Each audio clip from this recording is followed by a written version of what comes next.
Doug McWilliams, this is just a word about the budget that took place yesterday.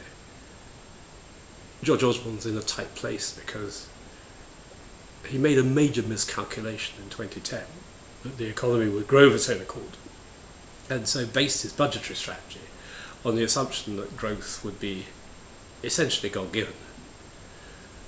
We told them at the time it was wrong, and actually our main competitive rivals were also saying that, so at least half the FTSE companies were working on the view that Osborne was completely wrong, and sad to say that's proved to be the case. His forecasts have had to be revised dramatically.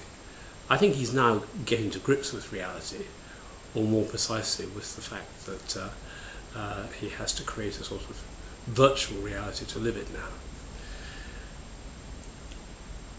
He has more or less given up on making major reductions in borrowing in the current Parliament. And since he's lost his fiscal virginity, he looks as if he's decided to play around a bit and enjoy himself. So we had a whole load of goodies announced one after another, like rabbits being pulled out of a hat. And actually some of these are going to be quite good for the economy. The continued reduction in corporation tax is good. If they'd done it in one go, frankly, it would have had a much more dramatic effect.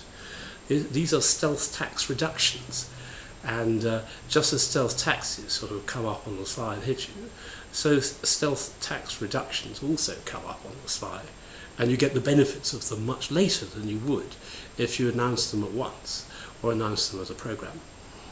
The change in national insurance contributions, again helpful. It helps small businesses and encourages them to take people on. They're actually doing quite a good job already, but this helps them even more. Boost to the housing market, excellent idea. Boost to apprenticeships, excellent idea. The boost to infrastructure, also something that we've been encouraging, and we've been trying to do the economic analysis. It's only meant to start in 2015, so it's not going to win him the election, but at least it looks as if it's something that's being set up in the right direction.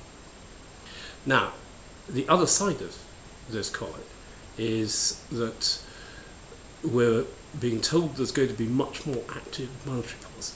Obviously, this is under the control of the Monetary Policy Committee, not the Treasury or the Chancellor, so we'll have to wait and see what's actually going to emerge. There are precious few details, although you can read a little bit between the lines in the review of past monetary policy, and it looks clear that they feel that they can best operate by trying to influence expectations, which means I think we will see some target setting and announcements about future behaviour of interest rates, which will be intended to encourage confidence.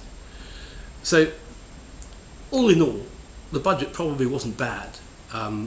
We have to look at two different things. One is the market's judgment, which is once it becomes clear that the Chancellor's given up on hitting his borrowing targets, you can imagine the bond market being a bit nervous, but I guess they feel that money will be printed and will be an offset to that.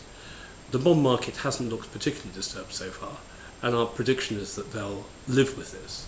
But of course, this depends on external circumstances as much as anything else. The second judgment was whether you can produce growth. Now, I think the measures announced yesterday will, taken en masse, be helpful to growth. They'll edge things up a little bit in the short term, a little bit more if you look out 3-4 years. Of course, the tragedy is they're happening so late. This is 2013. All the things announced today could have been announced in 2010. And because they're so late, their effects are going to happen 3 years later. What might have happened in 2013 will happen in 2016. What might have happened in 2015 will happen in 2018. And that, I think, is the tragedy. And it all stems back to the fact that the Chancellor started with mistaken growth forecasts. I feel annoyed that I didn't make a song and dance at the time. I was just absolutely gobsmacked that anyone could believe what the Chancellor was saying at the time. I mean, no one in the real world, in the business world, believed it. No one in the serious forecasting world, as opposed to some of the teenage scribblers in Whitehall and the banks, believed it.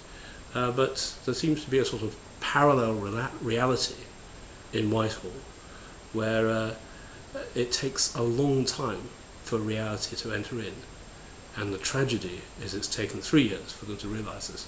Thank you very much.